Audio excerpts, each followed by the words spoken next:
Hello and welcome to episode 55 of the Kicking Butt podcast. Today we're joined by Kristrun. Kristrun is an electronic music artist from Iceland, now based in Liverpool. She describes her music as dark electronic music for star-crossed lovers.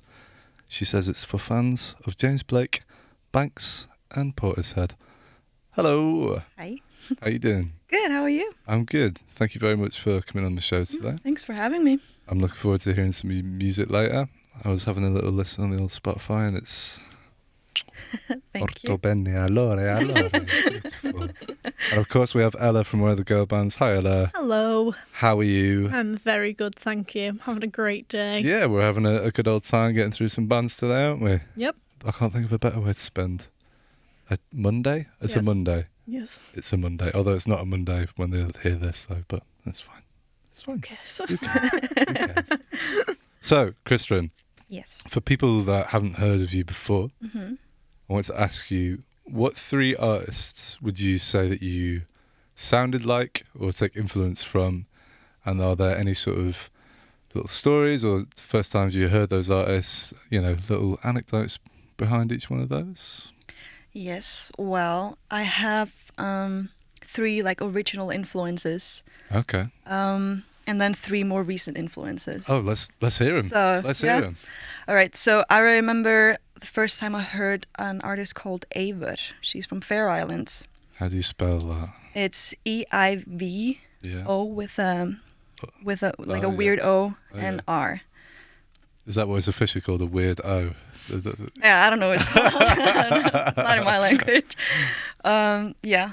Okay. So she released an album in 2010 called Larva, and I remember listening to it all summer long. It was crazy. She was using all these synthesizers and drums and layers of vocals. I've never really heard anything like that before. Okay. And I remember oh, this is so cool. I wonder if I can ever do that, And then fast forward 10 years, 10, 15 years. Here I am, and I'm trying to replicate. And no. She's influenced me a lot. She's a great singer, and I just love her songwriting. And then back then, I was also listening to Nine Inch Nails a lot and Tom Waits. So those three are kind of my original influences. If I was to ask you what your favourite Tom Waits album is, Harder Saturday Night. Good answer. You answered correctly. Well done. Next question. Okay. Yeah, so those are my three, original influences, Sure. And I still, love listening to them. But more recently I've been listening to, Banks and FK Twigs. I really, really enjoy, I feel like they're, doing the same thing as Eivør, building all this music around the layers of vocals, and they're kind of quirky, and it's something new, especially FK Twigs. She's What kind of genre would you say FK? I don't think I've ever heard of FK Twigs. Where would you? Ooh, you need to go and listen Yeah, you right need to go now. and listen. Need Shall I to. just go? Yeah, I'll just leave the leave. room. I'll come back Have an in. education. What album should I start my FK Twigs journey on? Do you reckon? I'm not sure. I think, on every album that she's released, there's just something magical. Ooh, okay. Just something so cool. Mm-hmm. Yeah, I'd say just go and listen to all of it. Just start at the beginning. Start at the finish, beginning, yeah. Okay. Yeah. I'm literally going to write Yeah. stuff. Yeah, Banks, FK Twigs, and then, it's so hard to mention just three, but Chelsea Wolfe and I'd say Sophie. Chelsea Wolfe. I'm getting so many new artists here. Chelsea Wolfe. Mm-hmm. What's the vibe? Tell me about it. Oh, she's a bit more rock influenced, a bit more heavy, more, it's not as electronic per se, it's more like band, but still just a lot of bass and guitars and, a lot of nice drum drops, and it's amazing. Okay. So have you always written electronic music? Because your music's quite dark. It's pretty some of the sounds are pretty nasty, which I really like about it. Has it always been that kind of in that sort of area, or has it developed into that? Well, I've always been intrigued by those kind of sounds, but no, I haven't always written this kind of stuff. I didn't really start I mean, I started writing, you know, maybe 5-6 years ago. I was brought up as a singer, and back where I come from, I was just a singer in a choir, and I was always intrigued by, you know, church music, and how, you know, the scales and the modes and the different harmonies kind of bring the darkness into the religion. You know, it sounds dark, even though it's a hopeful song. Sure, yeah. So when I started to learn how to do some production, I discovered synths and sampling, and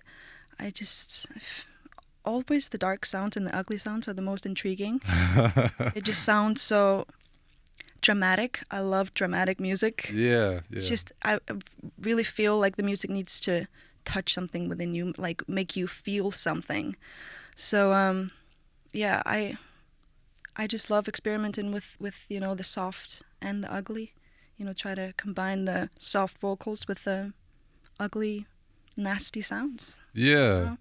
That was like the thing that like drew me to your music when I first listened to it, was that kind of like, it's that contrast of the ugly nastiness, so then this like beautiful like layering of like harmony and all that on top. It's a really interesting sound. Thank you. Yeah. It sounds great.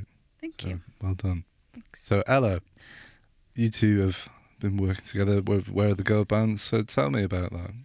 So I'd say the first time we properly did anything together was we did a gig which was titled A Mellow One with Where Are the Girl Bands, and the idea of that gig was that it would build through the evening. So it started off with like a meditation, and then it went into poetry, and then it was an acoustic set, and it peaked at the end with those delightfully like nasty sounds of Kristrun on stage. And it was great, it was gorgeous. And then, you know, your performance there was so, yeah, it has that real, like you were saying, the sort of religious fear almost, which is quite an interesting thing. And something about even just churches and religious spaces is that thing of like something that's so sort of like omniscient, and like, you know, it's like this force, and it's something which is like something that is like, has like, you know, the heavenly element of it, but it's also something which is very intense and feels quite oppressive sometimes. I think that's definitely like exactly what you encapsulate in your music with that contrast as well. Like, I think that's pretty much what religious spaces do, because they have like, you know, these, you know, stained glass windows and these sculptures of like heavenly like beings, like angels, and but it still has that fear and the sense of, you know, that you're all going to hell. Well, to say it nicely, but that was just so great. And when we were putting together our lineup for the Halloween gig, it was like just obvious, do you know what I mean, that like you would have to be in the lineup. And honestly, the performance in the Halloween gig was just absolutely delightful. Like, I think you had like a veil. I had a veil. It was fantastic. Yeah, I saw some pictures. Yeah. That's it was great. It was exactly like the vision that we had in mind. She just completely brought to life. It was fantastic. Oh, it was so much fun. Yeah. It was great. And like, yeah, we love your music. And me and Eve, who run Where Are the Girl Bands, we try and like not have a personal bias with the stuff that we put on the page. Sure. Obviously, when we're putting gigs together, they're curated experiences, so it does come in then. But me and Eve met originally at school, and we went to a girls' school, and we met singing in the choir for Eucharist, and that's sort of like, in a way, the origins of Where the Girl Bands. That's sort of where we started. So we both personally have like a real fascination with that, like with church music and religion. And you know, when we were in school, me and Eve always used to sort of try and push the barriers of like what we could perform in a Eucharist. So during the Eucharist, they would have a performance, and me and Eve would be like, can we play this Arctic Monkeys song if we like make it transcendent with harmonies? And there's something so interesting about that, like exploring religion in a way which is sort of pushing the boundaries of music and genre, and combining those very like holy and very old sort of traditional elements with something so new as like the synths and those really sort of like dirty sounds in your music. So it's just so exciting. It's so different, and you know, it's like nothing else that I've sort of listened to before. It does everything that I feel like you want it to do. Do you know what I mean? Like the way you describe your music when you listen to it, you're like, oh yeah, like it does do all of those things. Do you know what I mean? Yeah. So yeah, why would we not want to, be involved and work with you? Yeah, of course, of course. Have you got like some sort of? Did you come from a church background or anything like that, or have you always just been interested in that sort of side of things? Well, I grew up next to a church. My mom is an organist and a choir conductor. Oh, okay. So I sang in the church choir from young age, and it's always that safe space. It's like I'm from a little farm in Iceland, and it's this tiny little church. And whenever I just needed some peace and quiet, I would always go down there. My mom had a key, so I could go down there, play the organ, or just get some peace and quiet. And I always felt really good in churches. So yeah, it's always been a safe space for me to go down there. And me and my mom have done a lot of concerts there, and it's a great recording house for recording as well. And I remember it was always it's kind of creepy, like at night in the moonlight I could look down at the church and the church was lit up, but then the churchyard was around, and it was always just the church was pretty and nice and lit up, but then everything was dark around it. And I remember looking at that contrast again. It's inspiring, I think. Awesome. Super interesting. I think let's hear some of this dark and twisted and beautiful music, and then we'll chat about it afterwards. Yeah, I'm excited for people to hear your stuff because I think it's fucking sweet. Thank you. So Kristrun is about to do a live performance for us. I hope you enjoy it, and then we'll be coming back talking about the songs and some other things. Yeah, that'll be all right. So enjoy the performance, and we'll be back in a moment. Hi, I'm Kristrun, and this is Unravel.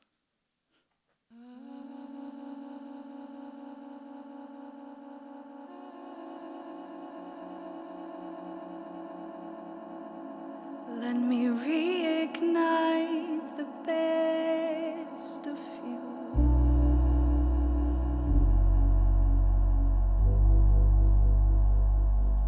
Let me share my whole world with you. Show me everything there is to you.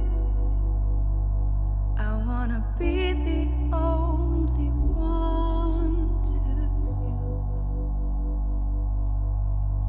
you. You can take what you want from me. I surrender religiously. Breathe in all of me.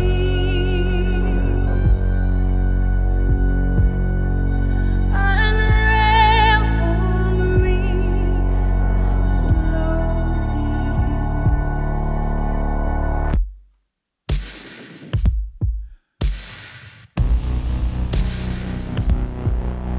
Let this heart of yours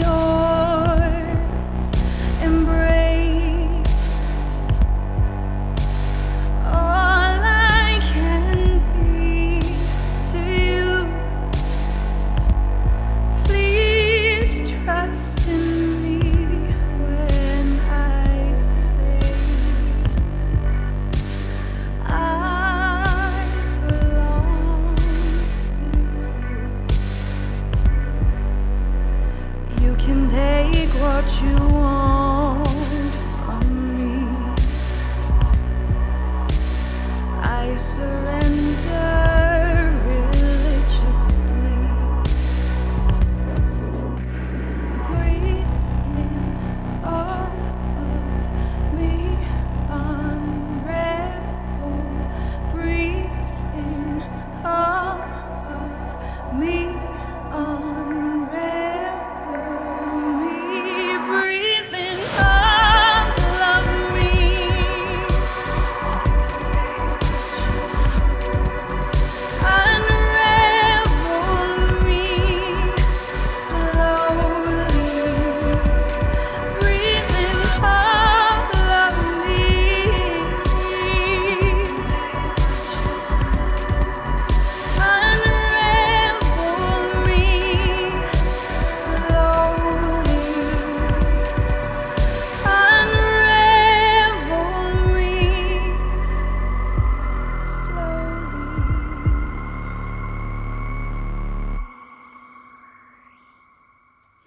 Woo.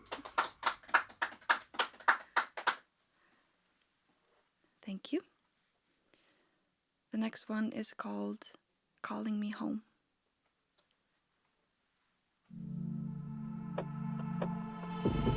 While my heart slowly beats,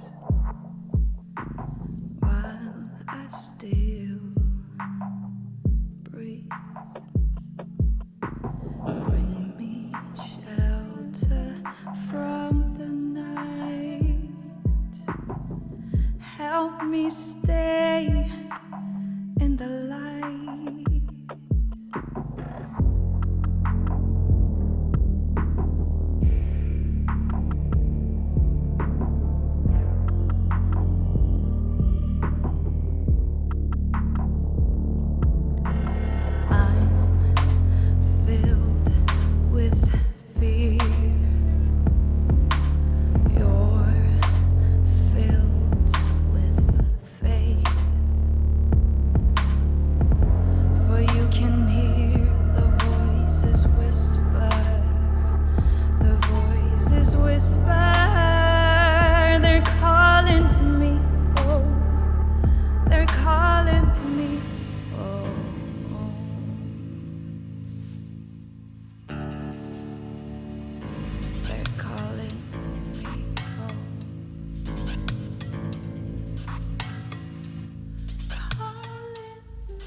Thank you. The next one is called Under My Skin, and it's my most recent single. Thank you.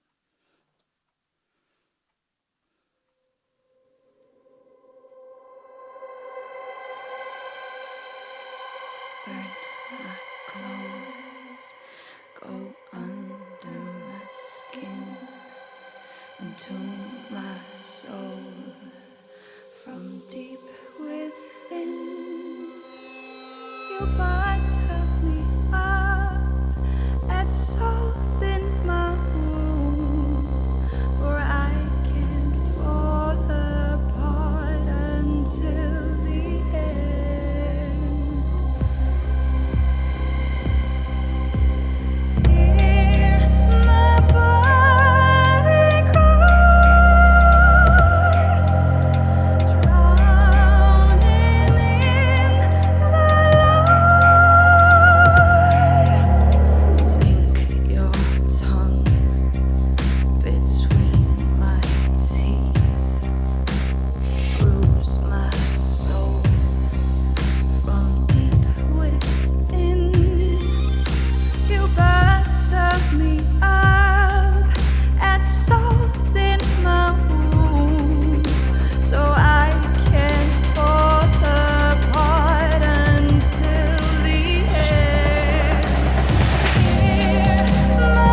Thank you.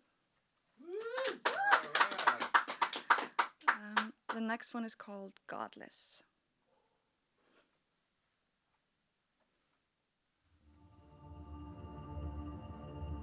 Drag me down, reinvent me, illuminate me gently.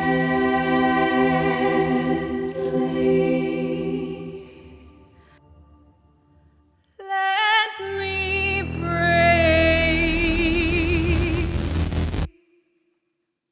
Look at her eyes, see how they neutralize every man inside. Her body is sick, but cannot die. She's godless.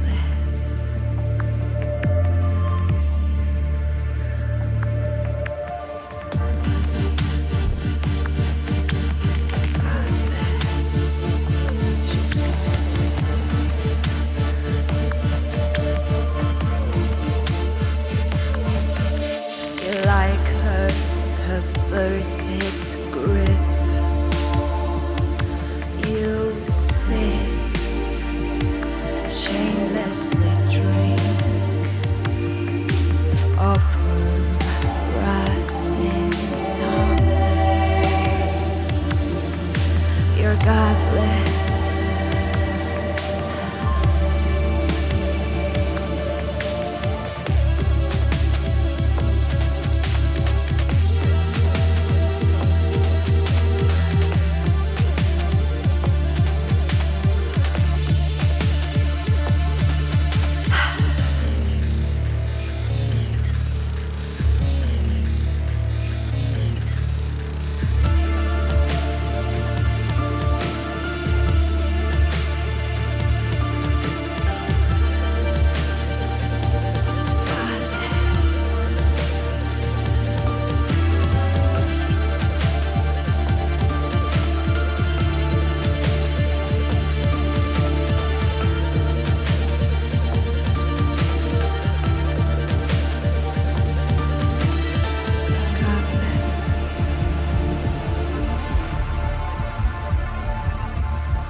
Thank you.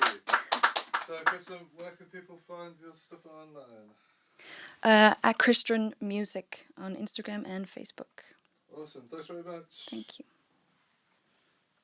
Hello and welcome back to episode 55, the Kicking Back podcast. You've just heard a delightful performance from our guest today, Kristrun. Whoa! Delightful stuff. Really great. Thank you. I don't know what that was. That's how excited I was about that performance. So, tell us about each of the songs you performed, what they're about, how they came to be, all this sort of thing. Right. The first one I did was Unravel. It's called Unravel. And it is kind of the first song I wrote that I felt like, oh, this is kind of the direction I want to go into. Okay. And it's very close to my heart. I mean, it was the first time I sat down and it came to me in like an hour. I know a lot of songwriters say that it came to me in an hour, but this one actually did. And yeah, I always love performing it. It's just feels safe, and yeah, it's the first song I released as well. Yeah, it's my first baby. You know what I mean? Okay. And what's it about? What's the lyrics about? It's about being in love. To be in love. Yeah. Nice. Yeah, it's the lyrics are kind of straightforward. I usually try to be more, talk about things that you could interpret in 2 different ways or more different ways. But with Unravel, it was kind of just straighthtforward. Sure. Yeah. Just a love song, really. Okay. Fair. Cool. Yeah. Track 2. Calling Me Home. Yeah, I wrote that around the same time as Unravel, and I really wanted to, do like a big drop in the middle of the song. Yeah. And I worked on it for ages because I wanted to sound like, cool. And I was layering so many synths, and I put strings in there and everything, and I don't know. I was like, this is cool. I should work on this kind of sound more, But those 2 are my oldest ones, really, songwriting wise. Sure. And I feel like they kind of capture, I was kind of finding my direction. I feel like one of them is kind of soft and nice, and the other one is a bit more, abrasive. So I was like, if I can write more songs like that, but, I think I found my direction. I don't know. Yeah. Is Calling Me Home, is that, and like for me when I was listening to it, was like, I might be completely wrong here, but like, was that like Calling Me Home, like because originally you're from Iceland, does it got anything to do with that, or is it just more? Sadly, no. That was my interpretation. So you did your job. I interpreted it in a different way. Exactly. Yeah. Well, no, I think I was just thinking of like ghosts, Okay. Interesting. And someone dying, really. I think I know that's very dark, but it was, I feel like I was trying to get in the mindset of either the one that is dying or a person that stands over that person that is dying. I'm filled with fear, you're filled with faith. So it's kind of playing around with that concept, really. What are you thinking, and the ghosts are all over, coming out of the water and trying to get you. Do you often write from like someone else's perspective, or do you like tie in sort of personal experience with things? Like, what's your approach normally? It really varies. Sure. Yeah. It's kind of just what I'm into at that moment, really. And if I like read a poem and there's like this one word that really stands out, I'm like, what could that be about? And then sometimes it just fits better if I write from someone else's perspective. And then I like changing between, verses, this is from my perspective, this is from someone else's, this is from the being ghost's perspective, Yeah. I don't know. I like to play around with it. Okay. Yeah. Cool. Track 3. Track 3 is called Under My Skin. It's my most recent single, actually.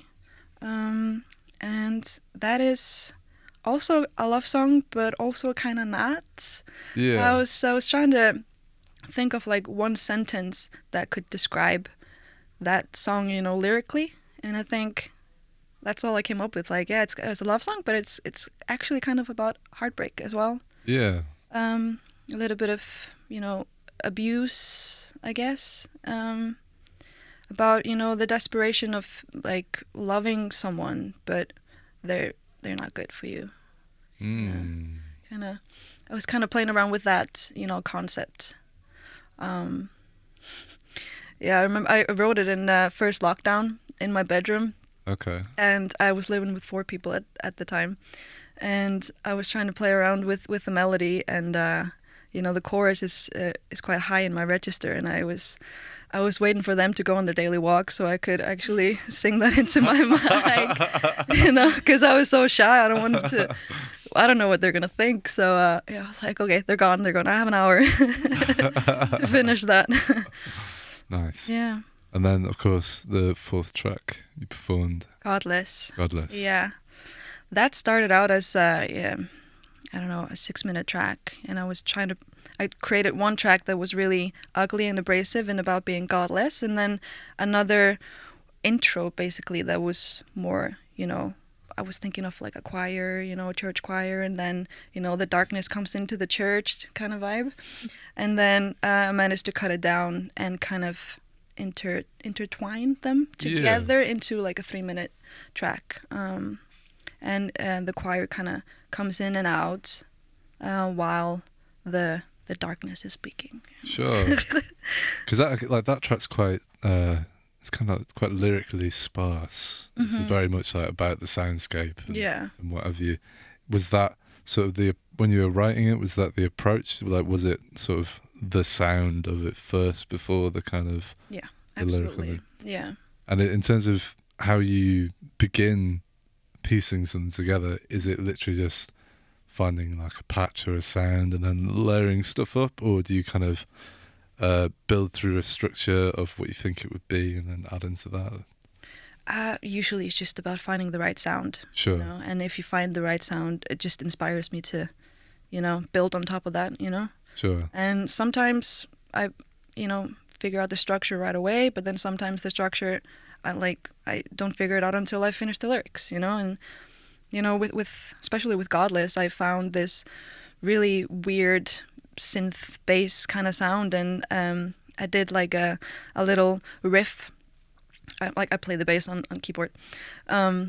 Made this little riff, and I was like, oh, this isn't even like, what key is that in? I had no idea, and I was trying to find chords around it, and I had no idea, what was gonna make of it. But I managed to, kind of, build on top of that little sound, like what can lead into it, what can lead out of it, what can I layer it with, and that's basically how I try to write. Okay. Just go with the flow, I guess. I remember like I used to like do a bit of like electronic music production and stuff, and like that was actually like the bit that I hated the most, was the sort of scrolling through patches like, no, not that one, no, not that one, like, just for like half an hour, and then when you finally land on something, you're like, worth it. Yeah, worth the wait. That's interesting.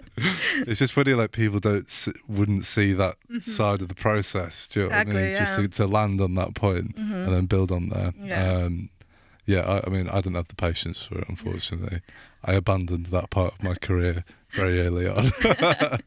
But I understand the sort of the amount of time that goes into like, particularly like more produced music. You really do have to like think about how the layers sort of interlock. Work together, and you want to leave some space for, because I top line my own songs, so you want to leave some space for the vocals, and what you want to do with the vocals, layer it up, or do you want to create a synth out of the vocals, or, you can't like fill it up too much before you put the vocals in. Yeah. A lot of people that I've spoke to about it, they kind of throw everything at the wall, like sort of fill the song to it's over brimming with sounds and lyrics and all sorts of things, and then sort of just start poking holes in it and stuff. Yeah. Do you say like you sort of do that as well? Sometimes, sometimes, because I try to build to at least one part of the song where it's like going crazy, and then I tend to overfill that part a little bit.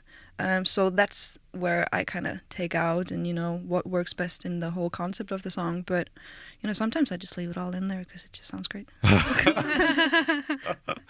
More the merrier. Yeah.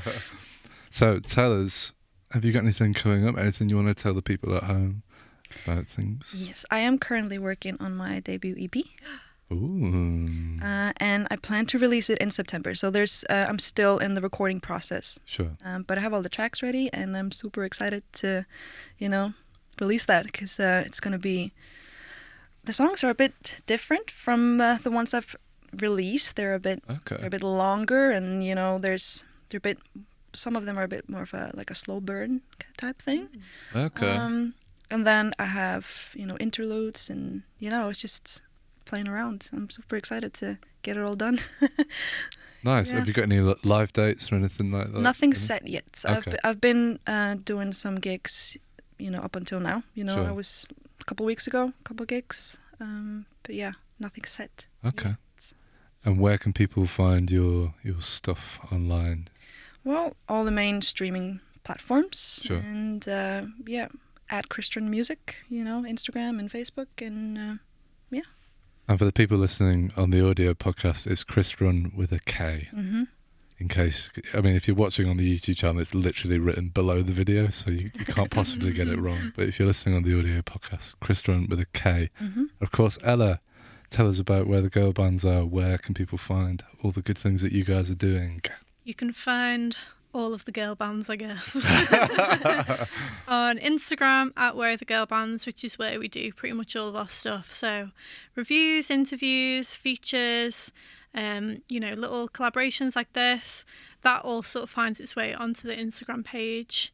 And when the new EP is released, you will undoubtedly find a very long and rambling review written by myself on the page. So look forward to that. Sounds delightful. Can't wait to rifle through that. I do have one more question for both of you before we finish this episode, and that is, if you could sum this podcast up in 3 words, what would it be? Welcoming. Nice.